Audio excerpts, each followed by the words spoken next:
Fallout, one of the greatest games of all time, sadly ruined by modern day Bethesda.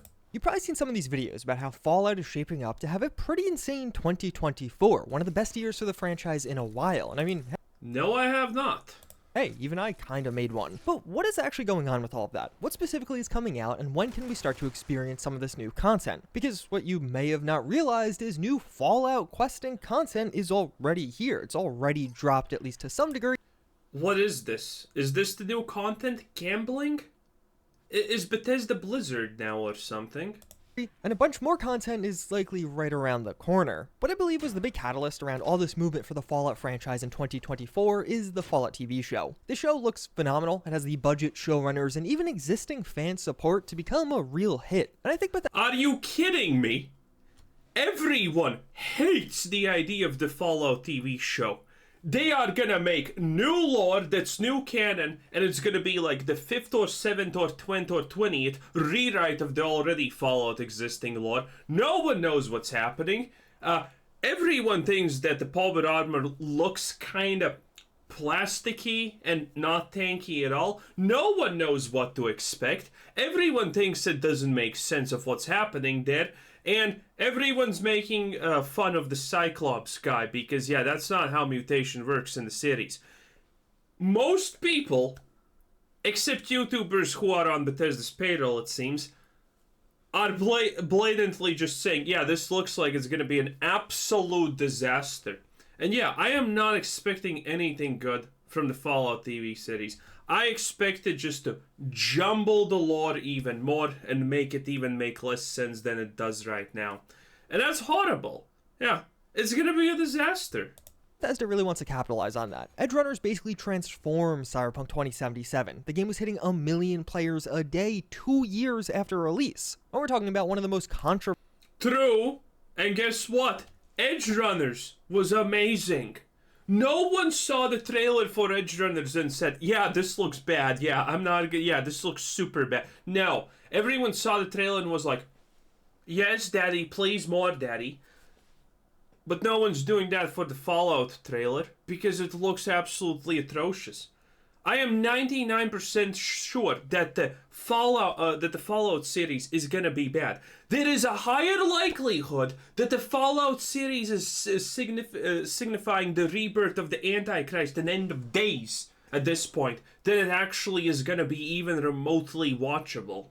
Controversial game releases in history here. For Cyberpunk, the anime not only helped reboot the game's image, but also helped garner an insane number of sales, especially with the Phantom Liberty expansion. Bethesda definitely noticed that, and we have already started to see big budget booths at conventions for the Fallout TV. Well, Bethesda should have firstly noticed that they maybe should actually fix their games and make them good, instead of what they're doing, just adding more microtransactions, and that's pretty much it.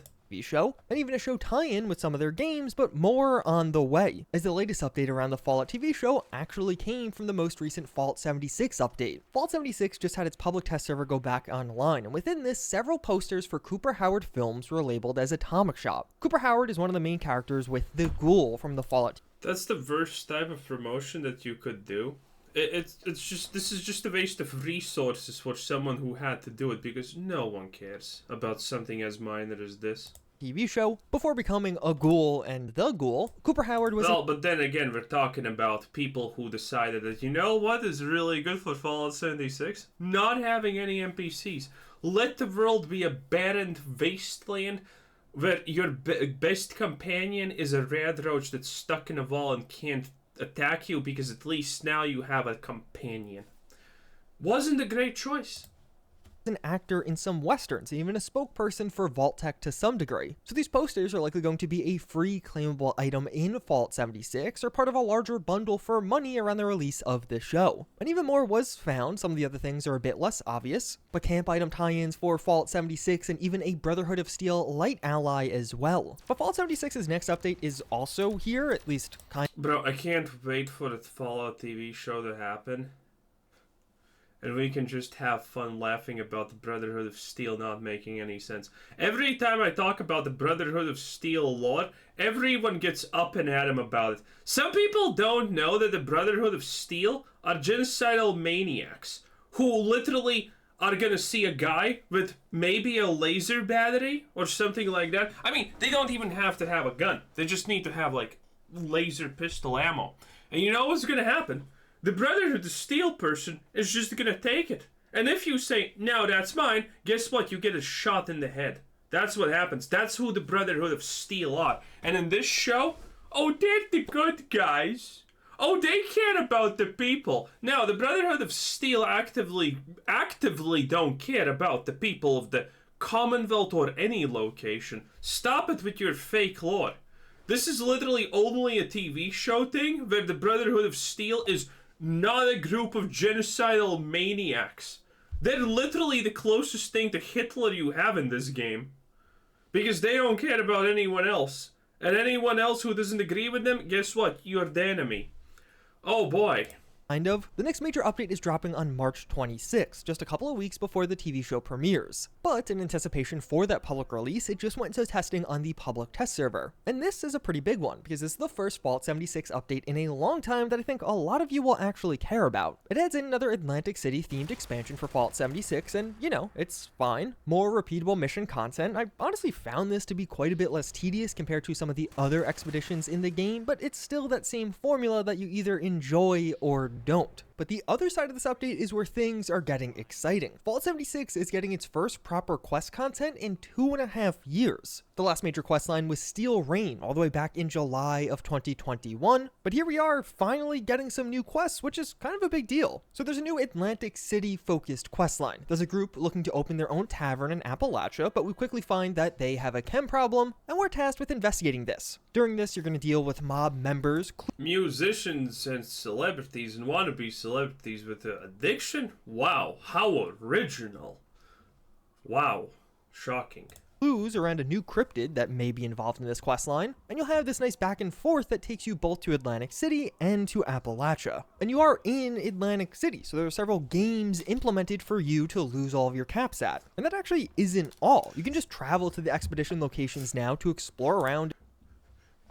Yeah, so they literally added gambling, huh? That's crazy. If you want to, and even do some of the newly added side quests there or trade with some of the vendors. One of the new side quests... No, I'm not saying gambling is bad, by the way. I'm just saying, seriously? That's that big update. You can gamble. Wow. Game breaking. First time ever. Wow. No. This is a pretty fun one. It's focused around the Atlantic City mob and a new Dawn taking over and our involvement with that. This is the first Fallout questing content of any kind, at least officially, that we've had in years. And honestly, it was pretty fun. Definitely worth giving a go if you already own Fallout 76, or even if you just have Game Pass. I would wait for the full release in a couple of months as opposed to just playing on the public test server. But the real exciting part about new quest content coming is this isn't the only new questing content we're getting for Fallout 76 in 2024. One of the things that's starting to get me more interested in this game overall is it seems like Fallout 76 right now is almost doing... You know what pisses me off about Fallout 76? It's stuff like this. Let me show you. So, I don't know who builds everything for every camp in this game, but they need to get... they need to just remove their tools. For example, look at this. This is a bridge. You see that? That's a bridge. How the hell? What do you mean? Why? Can't you even just nail it? Can't you just nail it straight? What is the deal with you? Why is it nailed like this? It's just... Who makes this stuff? Oh my god, no wonder the Fallout universe is going back in time and forwards in time. With the... At the end of the original Fallout games... Civilization was slowly starting to get back. They were making houses that were not made of wood and whatnot. And now look at this. They can't even nail a simple plank of wood straight back. And that's literally every single piece of thing in every... I just... Like, why bother? Like, the Fallout universe is doomed, clearly, because everyone's getting stupider over time. In 2024. One of the things that's starting to get me more interested in this game overall is it seems like Fallout 76 right now is almost doing a dual team structure. So there's one team that works on one piece of content, like this new Atlantic City Part 2 update that we have in testing, while there's a separate team working on some other content, and in this case, that is the Southward map expansion coming later this year. We have this concept image and it's described as an uncharted, once tranquil expanse in the heart of Virginia that will bring a new quest Yes, I can't wait until this drops and I can absolutely laugh how bad it is. Because it's gonna be bad and you know it. line, factions, and rewards. I'm not exactly sure what to expect from this one, but the teaser image they shared does a great job at getting me both curious and excited. My big issue with Fallout 76 was a lack of content, but it really feels like in 2024 they're doing a full 180. We're getting a lot more content, at least earlier in the year, but even beyond that, we're getting a healthy amount of questing. So essentially he's just saying, hey, previously this game had zero content for many, many years in a row, and now there's like a new poster added, which is technically 100 times more content than in the previous year, so be happy about that. Yay.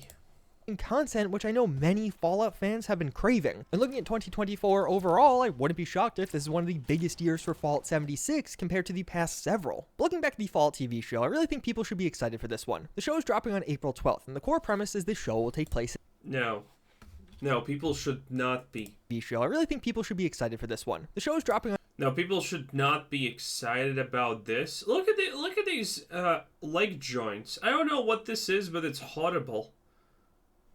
It's just kind of bad. I mean, it doesn't. I will say this: it doesn't look as bad as it could be. But power armor is supposed to be people who are walking tanks, and we can see in the trailer that the walking tanks are struggling with bears, which is funny. And look at this. This seems so bad. Okay, the longer you look at it, the worse it gets. Crazy stuff. On April 12th, and the core premise is this show will take place in LA several years after the events of Fallout 4. And in this, you're going to have three very distinct people from the Wasteland coming together to do something. One of them is a vault dweller named Lucy from Vault 33, but Vault 32 is also right nearby and connected in some way. Vault 32 is likely where we got this one-eyed Cyclops character from the trailer. We know Lucy's dad. Yeah, the guy who everyone is not making fun of because, hooray. Dad has something wrong with him, and that's what leads Lucy to leaving the vault in the first place, and her dad is the Vault 33 overseer. In addition, there's going to be Maximus, a Brotherhood of Steel scribe, and also the Ghoul, a pre-war actor who gradually turned into a ghoul as the bombs dropped, but seemingly losing his entire family in the process. So you can start to see the format of the show. Hey, here's the Jaguar ripping apart the walking tank. Yeah, that's believable. Who do you put your money on? The tank or the bear? I don't know about you, but I think the tank probably wins most of the times. We're going to get these three very different perspectives of the Wasteland until they eventually come together and tell a more defined story. And the Fall TV show is going to have a lot of familiar factions. The Brotherhood of Steel will of course be here. The current speculation is that this is the East Coast Brotherhood of Steel coming in to help the West Coast Brotherhood of Steel in their war with the NCR. From some past set photos, it looks like we have the Enclave and even some Vault Tech scientists. We have seen some NCR signs and flags. Yeah, this was horrible. I think they remade this because this is clearly abysmal. There's a new subsidiary of Vault Tech known as Hawthorne Labs, but the thing that gets me most excited is just how accurate a lot of this is to Fallout 4. What gets me excited is how inaccurate this is to Fallout in general. What we've seen thus far looks almost identical to what we have in game, even just down to this red rocket sign being literally the... Wow. Wow. Yeah, this is how I judge quality also. Is the sign 141? No. Absolutely not. The same. Thus far, I think it was pretty intentional for them showing so many similarities between this show and Fallout 4, so it builds our hype. We see the real-life versions of things we've been seeing for years now. But at the same time, the Fallout TV show will be carving out its own path. The showrunners mentioned how they concepted this as a Fallout 5, a new story in the franchise, and Todd Howard is executive producing here. Right now, we have the release date, but I think we'll find out more in just a few days. The fact that Todd Howard even is involved makes this a giant red flag. The Super Bowl is on February 12th. In the last 5 years in a row, Prime Video has had a major trailer there. So I think this year we're going to get a major new trailer for the Fallout TV show, and I also would expect to see them at PAX East in March. It seems like a prime marketing opportunity for both Amazon and Bethesda. The Fallout 4 Next Gen update is just weird. This was announced all the way back in October of 2022. Fallout 4 will get a free Next Gen update at some point in 2023, and it would come with some cool new features for the game. And sure, Fallout. Yes, because it's easier to sell mods that way. 4 getting a next-gen update is a moderately sized deal. It's not like it's a crazy big thing, not a new Fallout game, but Fallout 4 still has a very active community with hundreds of thousands of current players. And I mean, even just looking at this objectively, Fallout 4 has more players than Fallout 76 on... Yeah, that was kind of expected because 76 is still a disaster. Fallout 4, it has its weaknesses, okay, but it does have its strengths. And its strength is the fact that it may be the weakest single-player Fallout game that we have ever had, but it's better than 76 at least. That's its strength. Xbox, which of course is Fallout 76's most popular platform. So as such, we've seen a lot of people very excited and anticipating this Fallout 4 next-gen update. But with that context in mind, it does seem pretty weird that then Bethesda announced the next-gen version 6 paragraphs deep into an otherwise unrelated article just about the Fallout anniversary. And then from that point forward, they literally never mentioned it again until over a year later, 2 weeks before their own deadline would hit. Bethesda Because it needs to coincide in some shape or form with the paid mods. Everyone knows that this update is literally just for the paid mods. finally broke their silence to tell... Or alternatively, this is just to get people hyped up for the game, that they come back to it. And then they don't make the next gen update, but paid mods are in the game, so now you have a really good reason to buy the next generation mod for the graphics. So have fun. Everything is about greed when it comes to Bethesda.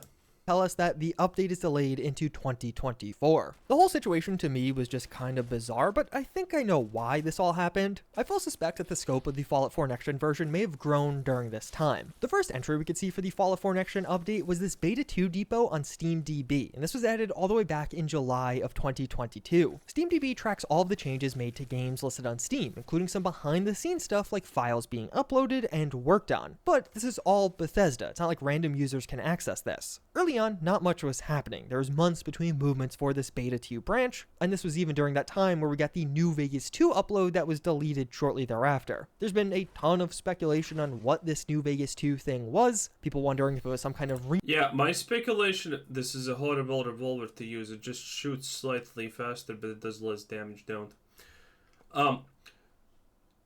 My speculation about these updates is that no one actually does any updates. They just do it so the people who are too deep in the sauce to get out of the Fallout lore have something to speculate about because they think their game is not abandoned. Which it is, most likely. I think this is all just smoke and mirrors. The updates that they're actually working on something.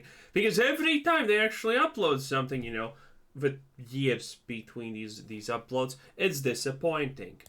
Remake or even a New Vegas themed DLC for Fallout 4, but honestly there's no evidence for either of those things, and I think the most probable explanation is there was just a developer at Bethesda doing some trolling. Although this is right around when things started to actually happen with the Fallout 4 Next Gen update. As on April 19th, 2023, the De Chirico branch is added to SteamDB. De Chirico is the name of an Italian surrealist painter, perhaps that's related, but I have no idea how. And the reason this is all relevant is from this point forward, Fallout 4 saw movement on a daily basis. Basically every single day of the week, outside of weekends, something was being edited for this branch. That goes all the way up until November, where we see just 2 changes and then only 1 in December. But now with January, we are back to daily progress. The actual features advertised as a part of the next gen patch were performance mode features for high frame rates, quality features for 4K resolution gameplay, bug fixes, and even bonus Creation Club content. Based on the sheer amount of dev time that has gone into this, with people working on it almost every single day of the week for almost an entire year, I just have to suspect that they added more, and honestly it makes sense. What I heard was that Bethesda ran out of QA while wrapping up Starfield, so as a result other projects had to be pushed back. Skyrim paid mods or creations got several internal delays because nobody could test it, and a similar reality likely came to the Fallout 4 Next Gen patch. What do you mean? Bethesda's gonna test anything?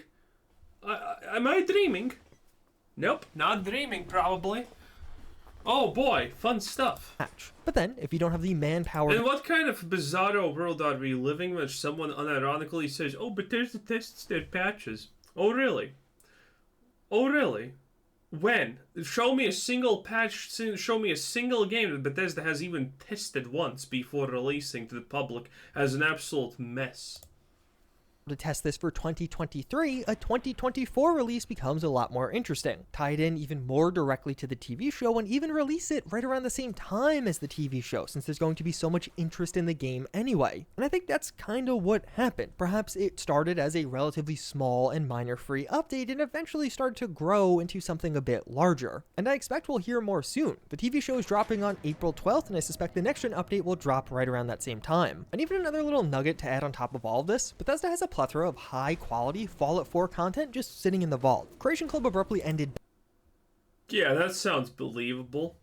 The game's an absolute mess, has been for years, but Bethesda's keeping all the good stuff. Oh yeah, they're just waiting for the right moment to stop. Just stop with this craziness. Back in late 2019, but work was being done on things for Creation Club up to early 2021, so that bonus Creation Club content should be pretty cool and a little cherry on top content-wise for this new update. And even beyond that, you have to imagine some TV show content will be added just like what we have for Fallout 76. But of course, the big question is what. So you're saying they're gonna add a journal or something like that with a picture? Oh, spare me, Bethesda. Whether Fallout 4 is getting a paid mod system of its own like Skyrim and Starfield. As of right now, I have no idea and I haven't heard anything, but maybe. But one of the big unknowns going forward for the Fallout franchise is this Fallout 3 remake, if it's even still happening at all. This popped up on a leaked Bethesda roadmap. This is used during the buyout negotiations. Oh yeah, I forgot about this because no one wants this. It's the same as the Oblivion remake. Dude, people in the modern day are not going to play Oblivion remake. No one does, and for good reason. That game was good for its time, but it does not hold up to the modern day standards. Now, there are going to be people who push themselves through, but most people are going to play the game and be like, I'm swinging at the enemy. Why isn't it taking any damage? I don't get it. And then just give up because the gameplay is shit. Because it is shit. Oblivion, well, I didn't play Oblivion, I played Morrowind. That's a game that has good memories in my mind as a kid. But not as an adult. I would never play that garbage if I could again. I would just literally never. And Fallout 3 is the weakest Fallout 3 that there is. Give us New Vegas. Well, actually, no, don't ruin New Vegas for me. But, you know, Fallout 3 is weak. It's dreary, it's gloom. And the radiation immune mutant tells you, no, you have to go in that chamber and die because that's your destiny. It is what it is, and it's not good. With Microsoft. Bethesda was laying out their upcoming slate of games, but a very important consideration is this was made in July of 2020. Honestly, I don't even know if I'm gonna call Fallout 3 better than Fallout 4. I think I enjoyed Fallout 4 more than Fallout 3. New Vegas was obviously superior, but you know, still. So very early into the pandemic, and just generally quite a few years ago now this was created. Microsoft accidentally leaked this earlier this year, and it has been surprisingly accurate thus far. As of right now, when you account for game delays and the like, we are firmly in fiscal year 22. Indiana Jones is coming later this year, Starfield DLC is very likely Indiana Jones is gonna be a disaster. We watched the trailer. It's a shit show. Coming this year, and there are even separate rumors of the Oblivion remaster coming this year also. So assuming this timeline holds true, that would mean a Fallout 3 remaster is 2 years away, dropping in 2026. It's crazy that literally everything Bethesda currently is doing is objectively bad. It's crazy that a company can be this bad.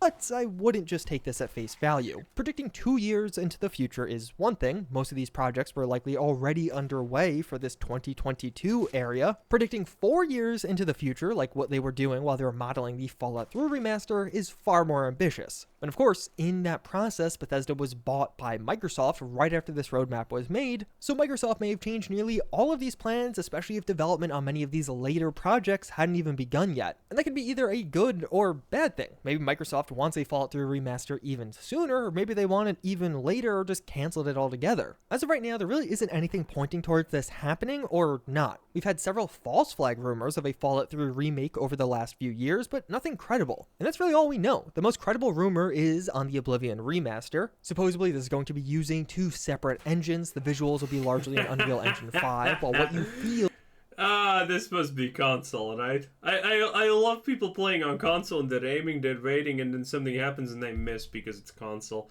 You gotta love it. Will be a part of Gamebryo, the original Oblivion engine, and if that ends up being a success for Oblivion, you have to imagine the Fallout 3 remaster. Oh no, this is computer, this is PC, but it's just bad gameplay. Okay. Use a similar format, and of course, just in general, if we see an Oblivion remaster release later this year, how that performs. Dude, use VOTS.